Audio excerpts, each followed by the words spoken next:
Hello everybody, welcome back to my channel. So I had to hop on real quick and do a video because I was just getting around to watching the last, I think he's the last rebuttal witness for the Commonwealth.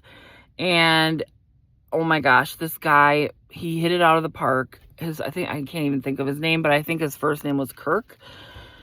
So what I've been saying all along is Lindsey Clancy was not psychotic. She was this is an altruistic filicide.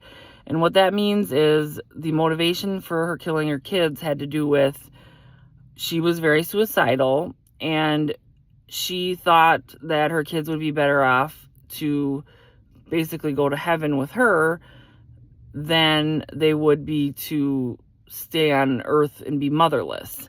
And I felt like everything pointed to that because the psychosis explanation to me felt way too convenient. You would have to believe that after she plans to get her husband out of the house, which seemed very intentional, that she just by sheer coincidence happens to start hearing this voice the moment he leaves the house. And then she only hears it through the duration of killing her kids, which apparently took about 18 minutes. And then she never hears the voice again. And she never heard it before that either. And this doctor explained, like, he's always a little suspicious when somebody uses, they say that they heard a command hallucination only during the time of committing the crime. He explained that, like, you have to really question that because, of course, this person doesn't want culpability, right? It's much better to get an insanity verdict than it is to get a guilty verdict and have to go to jail.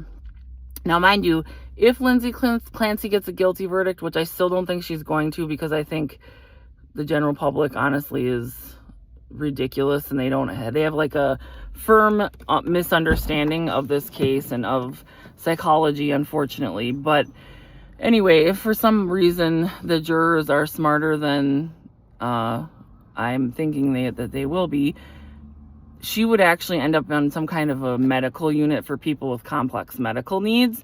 And it's still jail, but like it's still not like the same as being in like Gen Pop, in some rough prison. So I just hope the jury doesn't, even if they believe this last doctor, because I'm actually seeing a lot of comments of people that watched him and they were like, oh my gosh, this actually makes way more sense. And I was on the fence, but now I'm not. I've seen a lot of that. But there are still people who have been going, like they're acting like Lindsey is a mental health martyr and this big hero and just being ridiculous to the point where even after hearing something really compelling, they're not going to agree with it. Sorry. I don't know what happened there. They're not going to agree with it because they don't want to admit that they're wrong.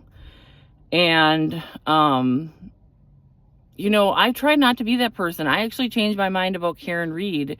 And I know people aren't going to like me for this, but I was on the train of like, she's innocent. Now, I will say with Karen Reed, I do understand why she was found not guilty. I don't think not guilty is the same as being innocent of a crime. We don't need to get into all of that, but I'd like to think that I will change my mind, even if I've dug my heels in, if I do see compelling evidence that tells me that I'm wrong about something. But this doctor, I really encourage you to watch his testimony if you haven't been able to, especially if you're like on the fence about this case. And the other thing that I've been seeing people say that's really been irritating me is they're like, well, because basically what the doctor said was, well, there's two possibilities. And he explained, so when I'm weighing these two possibilities, I start to like go through each one and put, a point to why it might be this or it might be that. And when he talked about psychosis being a possibility, he was basically saying, yeah, I mean, I can't say that it's impossible, but he's saying, like, you would have to believe that it presented in a way that it never really presents for anybody else, where it's like they only ever have one episode, one time, and it's only during the commission of their crime. He's like, you have to be like, that's really, really unlikely. And he didn't really give any other reasons why other than it's possible. So when people are saying, well, that's reasonable doubt because he said it could have been psychosis, that's what people are saying. And I'm like, no, he's an ethical doctor, right? He's not like that other doctor that Reddington put on, who is clearly not an ethical doctor, and I'm going to tell you why in a moment.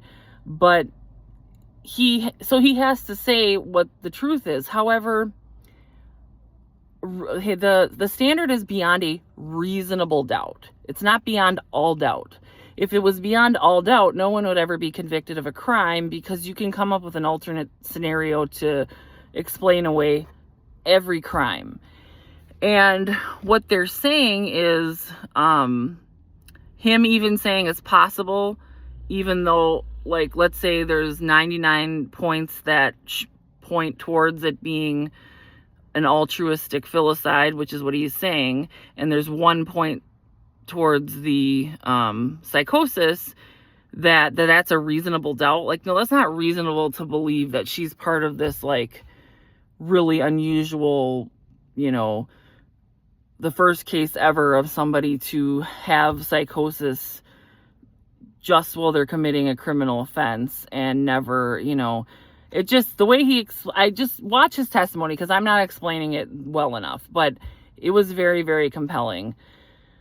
So people online also, and I should stop engaging with, like, because I was on the Lawyer You Know's channel, and he's all right, but he's a defense attorney. And so, like, and of course he's good looking, so all the women are like, oh, and everything he says is right, and I'm just gonna believe everything he says. But he's very critical in every single case, typically about the prosecution, and except for when if the prosecution, it seems like when the defense lawyers are, like, not attractive women or overweight, like, for example, in Corey Richins' case, he seemed to kind of like the prosecutor because it was a guy, and then the prosecutors were, like, these older, unattractive women. It just seems like there's a lot of that going on. But anyway, that's neither here nor there. I just think that he keeps presenting on, I'm talking about Lawyer You Know, which is a channel on YouTube. He presents the Commonwealth as, like, these terrible attorneys who are so unethical, and yet Reddington, who always is mischaracterizing the evidence, especially when it comes to the medication, he's totally never criticizes anything Reddington ever says or does, and acts like he can do no wrong, and it's annoying as hell.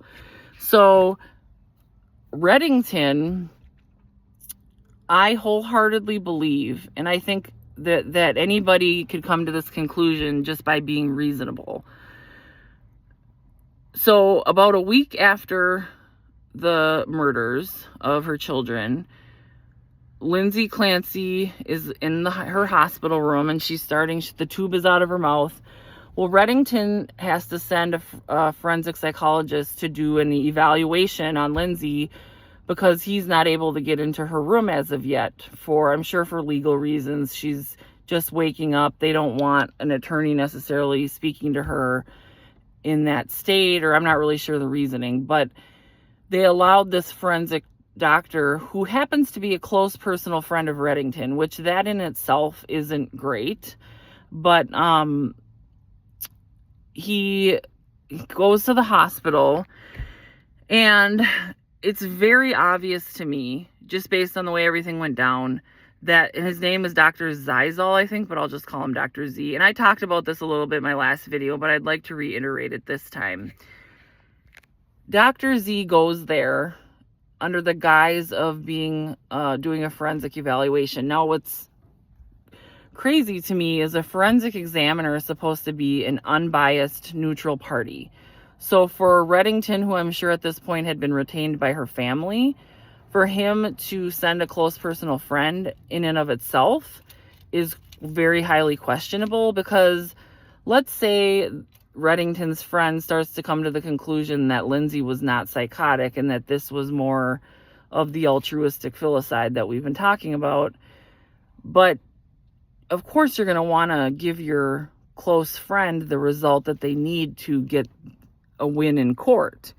So you're very much less likely to go with the facts and turn them into whatever result that the attorney is looking for. So what I find even more unethical about it, though, is Lindsey never talked about hearing voices until that doctor came to her room, which I find very convenient and preposterous.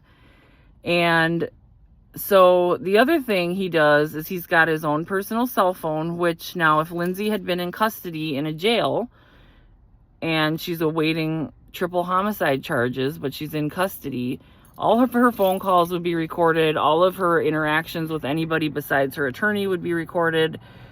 But instead, she's not in jail, so now there's no recording of any of this, which I find to be like so unethical that I feel like they're just taking advantage of the fact that she's in a hospital.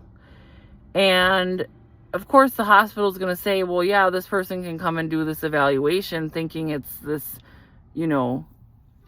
something that needs to be done for some other purpose other than to establish their defense. I'm sure that whoever approved it was not aware of that. Well, what I think is really telling is it's obvious to me that this attorney is sent to her room to make sure she's aware that our plan for a defense for you is to say you heard voices or a voice. And he could very easily even suggest that by saying something like, just an example, he could say, Lindsey, a lot of women who have committed similar offenses have said they heard a voice at the time of the crime, or that they were committing the crime, did you by any chance, sorry, I'm used to saying punctuation out loud when I'm doing voice to text, I'm sorry.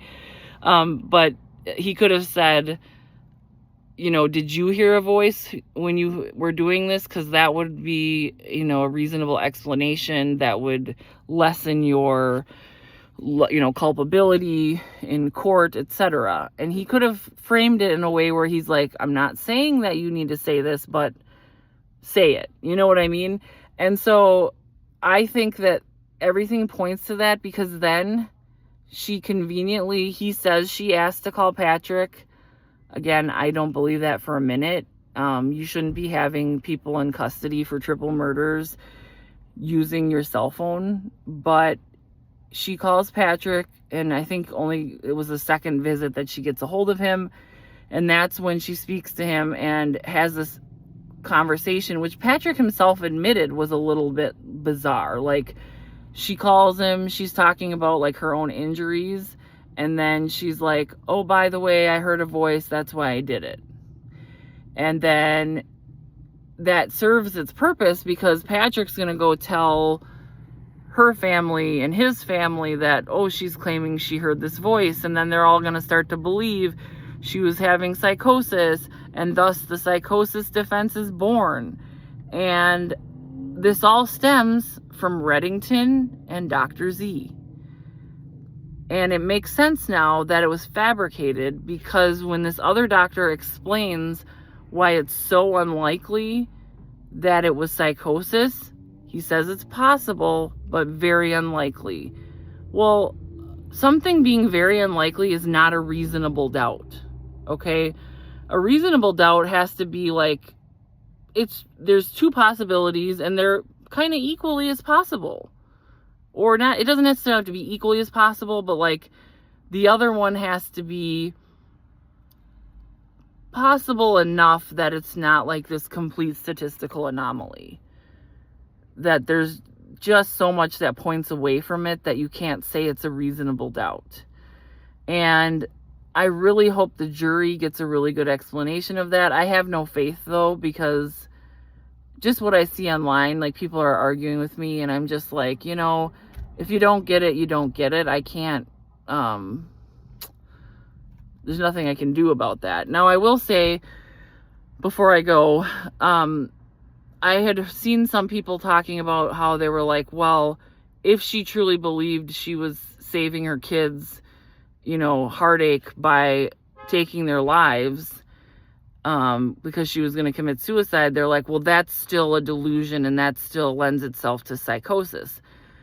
Now, let me explain to you that that's not true, because a delusion is a fixed false belief. So if she believes that her kids will be better off, deceased than motherless, that's not a fixed false belief. That's her opinion on the matter. She thinks it's worse for them to grow up motherless than to be deceased. Now, you might say it's misguided. It's a sad thing to believe. And what I explained is, I'm like, that's no different than, that's not a psychotic delusion to believe that. And the comparison I gave is, like, let's say, and I know this is a morbid thing to talk about, but a woman has an abortion because she is essayed by her family member. She may believe that it's better off for the child to be aborted than to grow up in a house with incest or being the product of incest. That doesn't mean that the person who believes that about the abortion is delusional. That just means that that's what they believe and that's their opinion, and it's an opinion shared by many others. A false fixed belief would be like, there's a unicorn in the corner telling me that I better strip off all my clothes and run around the block. Well, there's no unicorn in the corner, but I might, or even believing that the government can hear everything I'm saying at all times, no matter what. That would be like a fixed false delusional belief. So I think, and then of course when I compared it to the incest thing, this person was like, oh my gosh, how dare you compare it to incest and rape? And I'm like, I don't think you're understanding why I'm making that comparison. All I'm saying is it's not a psychotic belief to believe that. It's just, it's a little bit sad again, but if she really believes, hey, my kids would be better off than having to grow up motherless, well, then she should be found guilty, because even though she had that misguided belief or that kind of, it's not the same as not being able to appreciate the consequences of your actions. And unfortunately, her defense strategy, I think, is going to work. And I do think a murderer is going to be not held criminally responsible for homicides that she very much knew exactly what she was doing. So anyway, that's just my thoughts. I did think he was a great witness. Anybody, no matter what side you fall on, I think you really need to watch this doctor's testimony. I've been saying this now for weeks, pretty much verbatim to what this guy said, and it made me feel really vindicated, because he explains it so much better than I can. So anyway, give it a listen. If you're watching this video and you haven't watched his testimony, I would highly advise you to do that first before you start making comments on what I'm saying. So anyway, have a great night. Talk to you guys later.